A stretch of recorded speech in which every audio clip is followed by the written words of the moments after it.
And I'm back with more Spirit of Justice. And it's Phoenix and Maya investigating a case. It's lovely. Let's go. Hooray! Just like old times. There she is. It's great. The only thing missing is Gumshoe, but we've got Emma Sky, so that's just as good.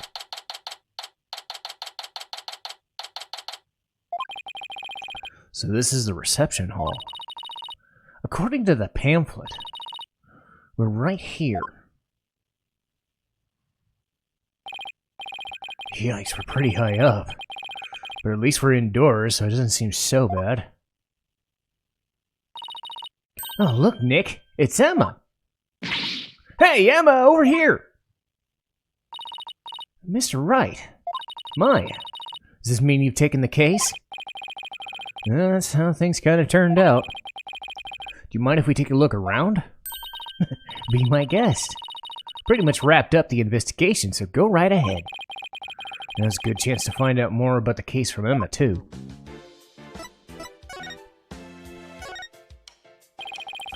Edgeworth wouldn't tell me anything about the case. So do you think you could give us a rundown? Well, seeing as he's going to be prosecuting, I expect him to be tight-lipped about it. Here we go. The incident occurred yesterday on September 20th. Happened after the wedding reception, which lasted from 7 to 10. 7 to 10, huh? Got it. By the way, you didn't hear about any time traveling or anything, did you? Time traveling? What do you mean? Oh, nothing. Forget it. Well, that's pretty much the response I expected. Victim's name was Dumas Gloomsbury. He was a servant in the Sprocket family household. Ellen was a maid for the family as well, so that means the two of them were co-workers? Yes. They apparently knew each other. Mr. Gloomsbury was the lead servant, after all. He was very serious about his work, but he was also very closed and private. So the other servants called him Mr. Doom and Gloom behind his back. If he was the lead servant, he must have been higher ranked than Ellen. What makes the police think Ellen would kill this man? A guy who was essentially her boss. We don't know the defendant's motive yet. But the circumstances surrounding the discovery of the body don't bode well. What circumstances are those? Well, some of her in-laws saw what looked like the immediate aftermath of the murder. The suspect was standing in front of the body with the murder weapon still in her hands. Why would a bride who was just about to start a happy life kill someone? The police have an explanation? Yeah. About that, they believe the victim attacked the suspect and was killed when she fought back. Why did he attack her to begin with? Well, a mere servant girl was going to be suddenly be the wife of the future president. Mr. Bloomsbury must have been more than just a little jealous. So does Mr. Doom and Gloom attacked Ellen first? But if she was only trying to protect herself, wouldn't that count as justifiable self-defense? It would. There's a good chance she'd be acquitted if we could prove that, but I wonder what Edgeworth would have up his sleeve to counter that claim. Wow, a servant girl marrying the future president of such a large company? Sounds like a modern-day fairy tale. It does, doesn't it? The thing is, not everyone was on board with their union, apparently. The suspect never had any family or relatives to depend on, but she was working as a live-in maid in the Sprocket family to support herself. So a maid with no family or fortune was set up to marry the president's son? Guess it's not surprising that ruffled a feather or two. Yes. Apparently the groom's parents and all the other relatives were strongly opposed. But that didn't stop the young couple from deciding to go ahead with the wedding. Love flourishes in the face of adversity. Is that how it works? Yep. If you ever have any questions about love, just ask me. I'm a qualified expert. I spend all my spare time in Karine watching soap operas. I'm not sure that's enough to make you a qualified anything, Maya. Oh, and by the way, I heard the suspect faced her fair share of harassment, too. From the sound of it, it got pretty ugly for her. So even though the incident could cause a huge scandal for the company, it might be a boon for those who oppose their marriage. After all, with Ellen's arrest and everything, the marriage is most definitely off now. So what was the murder weapon? A clock with the secret mechanism built inside it. It was on display here in the reception hall. The suspect was holding it when the murder was discovered. So the victim was clubbed to death with this? That's funny. There's no blood on it as far as I can tell. Maybe it was wiped off in an attempt to tamper with it? There was definitely a luminol reaction. And it matches up with the shape of the injury, so it's gotta be the murder weapon. What a funny looking clock. It's almost like a statue of the Thinker. Oh, old times. They call it the Timekeeper.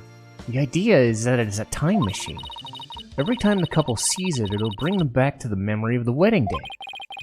Time machine, huh? Come to think of it, Ellen said her pendant was part of the time machine. I wonder how the secret mechanism in this thing works.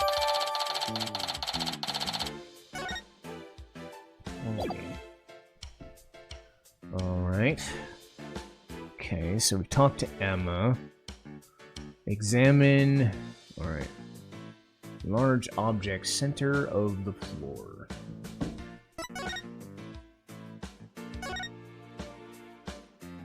You! This must be the lantern the body was found in. Ellen managed to move it quite a ways. Looks like a cow, but it's pretty badly broken. That's not a cow, Nick! That's Pegasus, the flying horse. No way, it's definitely a cow. It's got horns and everything. But look, it's got wings! Cows don't have wings! So it's a Pegasus, I tell you! No, I know! That pamphlet you tells. Let's see. Apparently, it's called a Pegamoo! I did not see that one coming. Yet somehow the name really captures the essence of what the creature is, you know? Pegamoo! That's strange. What is? Well, this Pegamoo is definitely a male Pega bull, right? I'd say so, with the horns and all. Okay, well... That's Pegamoo over there is a Pega bull. But take a look at the pamphlet. See? The one on the right says Pega bull. The other one's Pega cow, a female Pegamoo. Right. Pamphlet goes on to say they have Pegamoos for the happy couple. So for Ellen's ceremony, there should have been a male and female pair. But for some reason, there were two males here. Maybe someone made a mistake when they were setting up the room? Hard to believe a fancy place like this would make that kind of blunder, though. Moo! Alright, red and white object. In any case, we better check this thing out. Did this come from the lantern? Ew, it's covered in blood. Maybe it got on there when the killer was putting the body in the lantern? Can you imagine going to open a door and finding a knob covered in blood? That'd be bloody awful, to say the least. Damn it, Phoenix. I hate you. Alright, white outline. So this is where the body was found. And the first person to find it was Ellen. Emma, what can you tell me about the condition of the body when it was found? Let's see. The victim was apparently hit on the back of the head. Here's a photo of the scene as we found it. Okay. Photo of victim, examine paper, bottom left. Okay. What's this? Grab Ellen when convenient and send her off from the Vista deck? Yeesh. Looks like a note outlining the murder plot. Whoever wrote it has better handwriting than me. But it looks like they wrote it in a rush. Why do you say that? Because the writing's only smudged starting from the middle of each line. That's what happens when a right-handed person with a slight hook writes in a hurry. I do it sometimes myself when I'm not paying attention to where my hand is on the page. Guess I'll take your word for that, Miss bad handwriting expert. Hey! I don't smudge my handwriting this badly. Alright, let's get back to the note. That note was apparently written by the... Oh, shit. By the victim. But why would he feel the need to write instructions to himself like this? Are you sure the victim wrote it? I sometimes write a note to myself before I go shopping. Potatoes, carrots, onions, flour. Maya, are you craving curry rice or something? Whoops! So, Emma, what's this Vista deck this note is mentioning? It's the heliport you see right outside the window. So he planned on pushing Ellen off from there? What a monster. God, I would not even want to be on this fucking... As cool as it would sound to be on this airship, it would give me nightmares. Because it sounds cool in theory, but man, I would not want to be anywhere on that deck at all. I have a fear of heights, and this would just drive me nuts. Alright, Gloomsbury's note. A reddish object right of the way...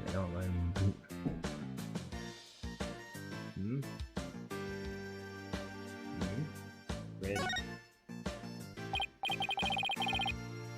What do you think this is? Looks like a flower petal. What an unusual shape for a flower petal. Do you suppose it's from one of the flowers here in the reception hall? No, I don't see a single flower like this in the tables. Wonder where it came from.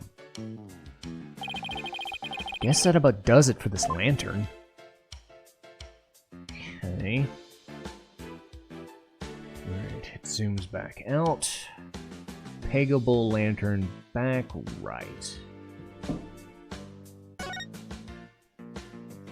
Zoom!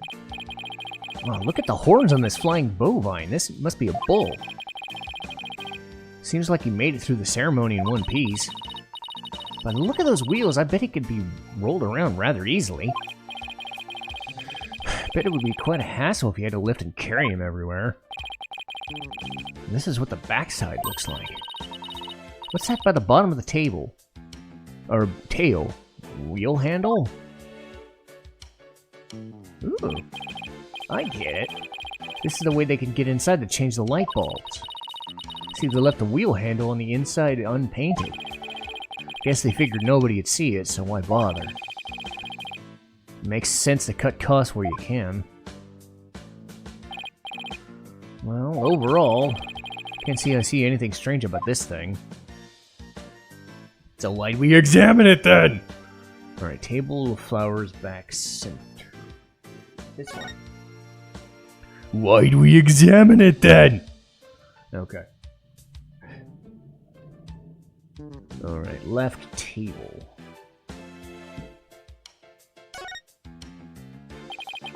This must be where the time machine is placed.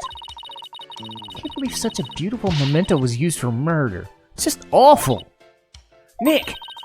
We have to prove Ellen's innocence no matter what it takes. I agree. We can't let this go down as the saddest flying wedding reception in history. This is the sweetheart table where the bride and groom sit. Where they gorge themselves on the wedding feast, you mean? I'd be too nervous to eat in front of a bunch of guests like this, though. They say that newlyweds are usually really busy during the reception, you know? They have to greet and talk with all the guests that came and give their blessings. They don't actually get all that much time to enjoy the dinner. Oh, I wouldn't be able to stand that. I can't imagine having a huge feast right in front of me and not being able to eat it. They say brides tend to have an especially hard time because of their wedding dresses. With those tight corsets squeezing their waists, they could barely eat a bite. Really? Sounds like wedding receptions are absolute torture. Guess food still wins out over romance in Maya's book. Yep. Right, examine the window. So that's the Vista deck. But the view's amazing.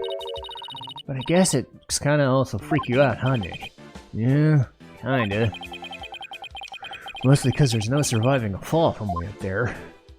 I think that about does it for this area. Alright. Examine hot air balloon on the top left.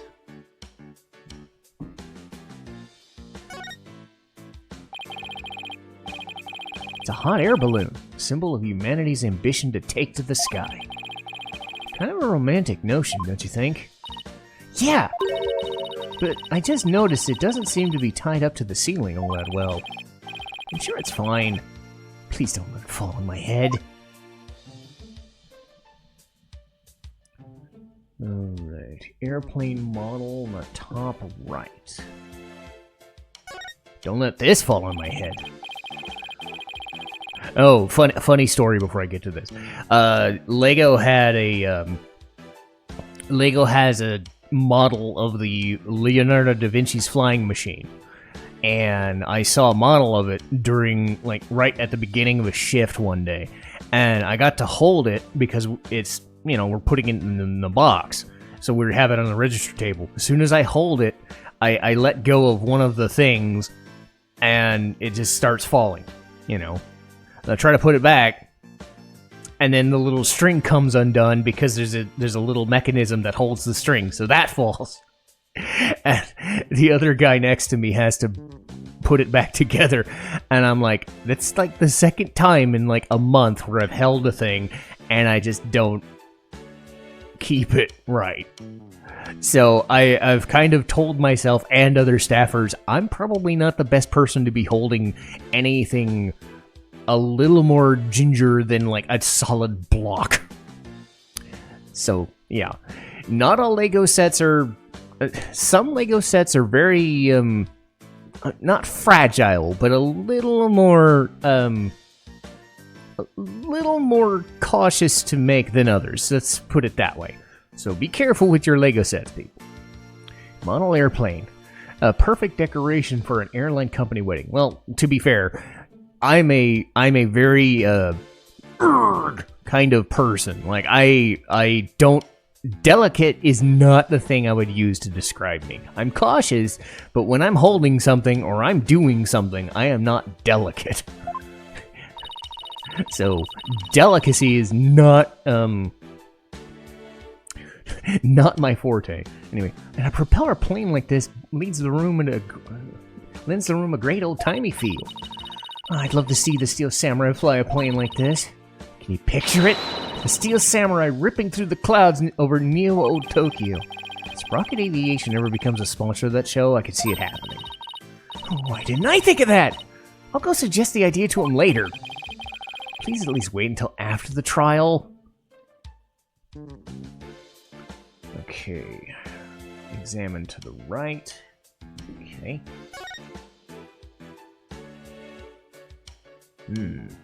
Okay, I rotated to the right. So examine floor.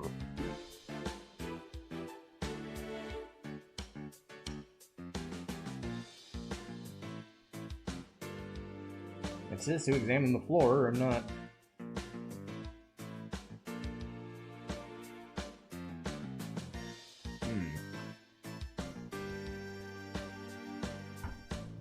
Well, let's just examine this then. Okay. It's a fog machine. Wonder if they used it during the reception. Ooh! Hey, Nick! Go stand over there for a sec! Why? Just cause, now go! Alright. Got a bad feeling about this.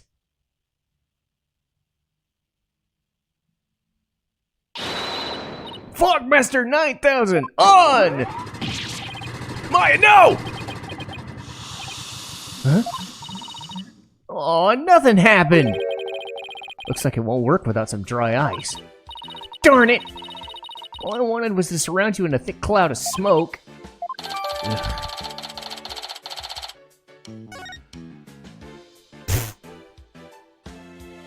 Maya, you nut. Okay, examine... Oh, examine the door. Oh. I'm dumb. Examine the door! I can't... Also, outside of not being delicate, my blindness leads me to not reading very well. Even with better reading glasses. Get a load of this huge set of doors. Bet all sorts of things come and go through here. Like an elephant! Pretty sure it's just the bride and groom. This is not Black Butler. We do not have an Indian prince that rides elephants. This is a banquet hall, not a circus. Examine partition. What do you mean by that? Not that. I wonder what this partition's for. Imagine people like the reception staff or entertainers use it. They probably wait behind it until while they're on standby. You see, with a partition of this size, I bet they could fit an elephant back. What's with you? Not that anyone's saying would.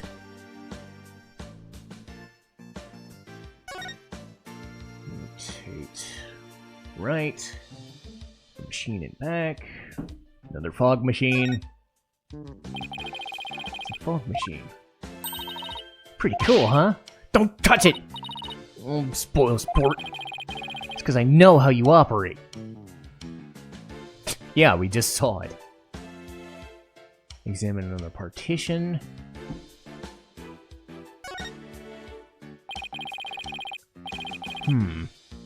Industrial size. I bet it'd cause an industrial-sized mess if it fell over. And that's why you're not allowed to touch it. What? And who's gonna test how stable it is? Just leave it alone, please. I love how they're just like, yeah, she would wreck it. Alright. Got the fog machines, got the... Okay. Orange object on table. Okay. Looks like a business card wallet. I wonder whose it is. That face looks awfully familiar. Yeah, it does. I guess I'll bring it to him later.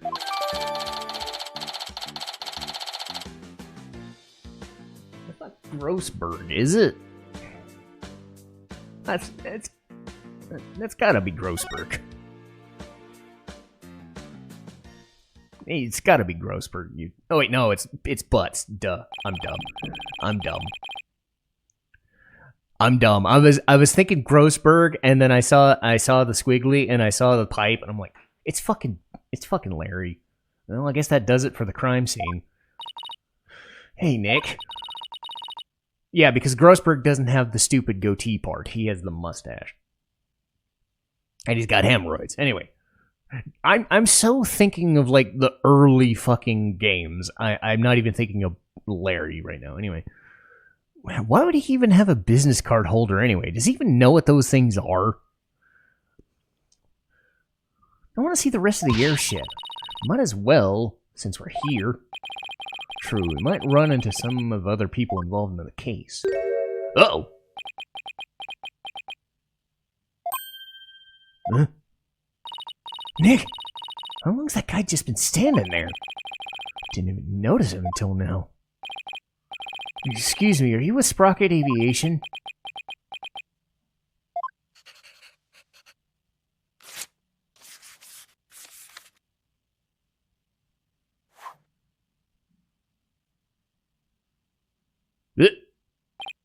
Huh? Nick! You wrote something on that paper airplane! Guess we're supposed to read it. Let me see.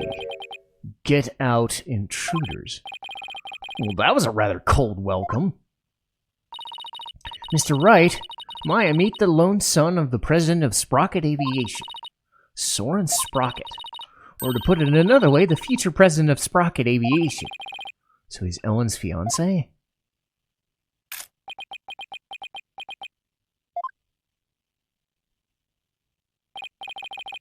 Well, there he goes.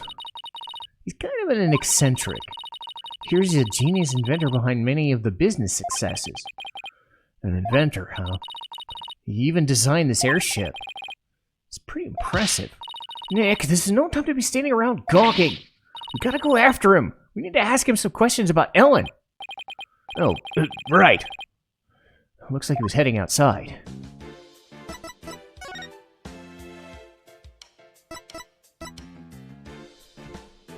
Okay, mooring dock.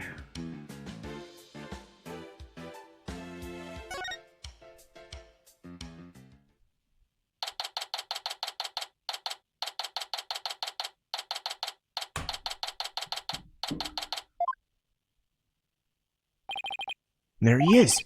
Excuse me, could we talk to you? Excuse me, do you mind if I ask what you're doing?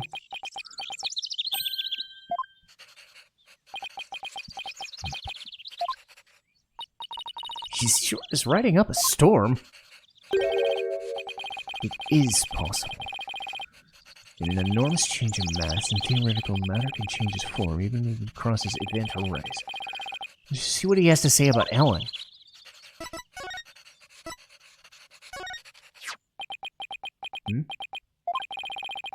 What are you showing me that for? Mr. Sprocket! Can't read him at all. Not even an item loaded in sentiments. Okay, I'm supposed to go... Okay. Excuse me, but we'll be representing Ellen in court tomorrow. Could we ask you about the case?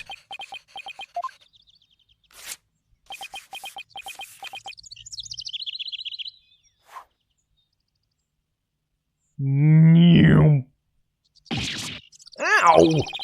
What the? Not interested? How can you say something like that? This is about your fiancée. She's under arrest, you know. The diameter of the airship is approximately energy. He's off in his own little world.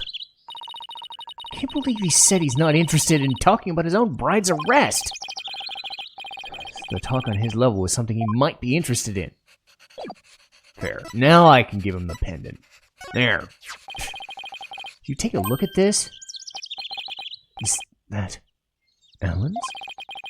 Ellen told us that she traveled through time during this incident. She said it happened after she made a wish on the pendant. You mean to say you two are Ellen's lawyer? Yes, I just told you that a minute ago. Sorry, I was lost in thought. I wasn't even listening? Oh boy. Not at all what I expected. Based on Ellen's gushing testimonial, anyway. We'd like to ask you about Ellen's case, if you don't mind. I don't know a thing about it. So why don't you go ask the police? In other words, not interested. This guy's the worst! Now I feel sorry for Ellen. In that case, can I ask you about how Ellen traveled through time? Go on. Guess that got your attention. So, is time travel even really possible? Yes, it is possible. Well, alrighty then. At the same time, it is also impossible. The pendant I gave Ellen is not supposed to operate as a time machine by itself. What do you mean? The timekeeper, the clock we had displayed in the reception hall, that is the body of the time machine. The pendant is simply a part. That clock was a murder weapon, wasn't it? But it's a time machine too? What Ellen experienced is akin to traveling down a road by car key. Physically and metaphysically, it should be impossible. Unless, maybe the quantum system inside the pendant somehow accidentally interfered with the natural flow of the fourth dimension. We're losing him again. Maybe we better ask him some more about the time machine? So you've been researching time travel? Moving through the space-time continuum would be man's ultimate means of travel. Time travel as a mode of transportation? Since the dawn of time, man has developed multifarious methods of transportation. horses, steam engines, gas engines, airplanes, spaceships. But they're all fundamentally similar, as they constitute three-dimensional movement. Travel through the space-time continuum would shift mankind into a new paradigm. I don't know why, Nick, but I'm getting awfully sleepy all of a sudden. For generations, Sprocket Aviation has advanced the development of transportation. Therefore, it's only natural that I would research time travel as man's next great leap. Oh, is he done? What exactly does all this stuff he's saying mean, Nick? Well, basically it's like taking a hamburger joint and adding a drive-thru to it, I guess? Oh, I get it! It's the same burger, but with a quicker, more efficient delivery system. So what Soren really wants to do is launch humanity into the future. Launch, not lunch. But do you really believe that time travel is possible? It only becomes truly impossible when man stops daring to believe. Have you not seen Star Trek? You pagans, you peasants, plebeians. Besides, time travelers do exist, you know. But you wouldn't understand. Did you hear that, Nick? Time traveling really does exist. All I know is Soren isn't the easiest guy to wrap your head around. I don't know. I kind of like the way he talks. It's full of hope for the future, without the grandiose bluster of fucking Cosmos. He's more passionate than I thought, too, when it comes to inventions anyway. Yeah, his apparent lack of concern for Ellen is troubling, though. So, I hear that the rest of the Sprocket family was opposed to your marriage. What are your thoughts on that? Master Soren. Ugh. It is time for the meeting on next term's project.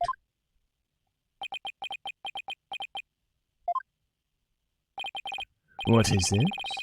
Daydreaming about your inventions again. Tut tut, you are the future president. You must consider the business side, too.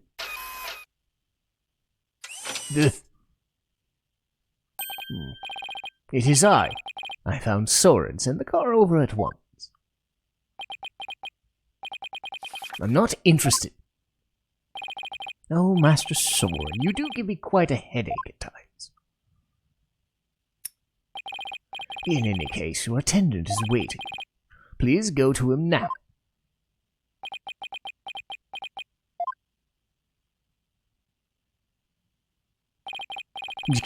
Excuse me, but who are you? Oh, where are my manners? My name is Pierce Nekotachin. Please call me Pierce. I'm the Sprocket family butler. Nick! A butler? I didn't know they actually still existed.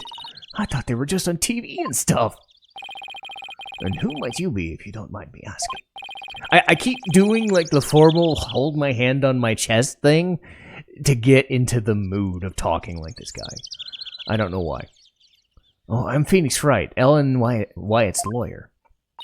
And I'm his assistant, Maya Fey. I'm a spirit medium. Oh, so it is you. I am most grateful for you taking on Miss Ellen's defense. You have my sincerest thanks. Don't mention it. So, speaking of the case, one moment, please.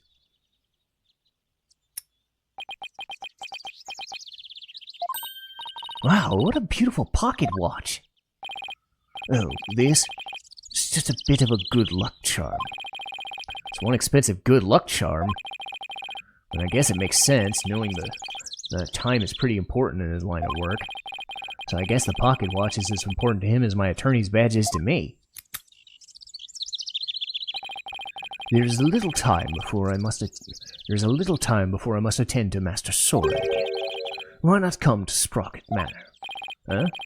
You mean to Soren's home?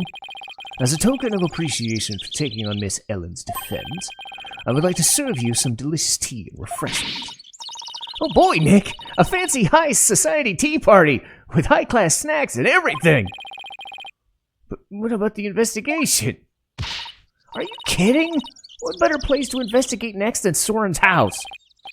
I don't know. Do you really think this house is going to give us any more leads? Of course it will. I say we take up the butler on his kind offer and go to Soren's place. Alright, you win.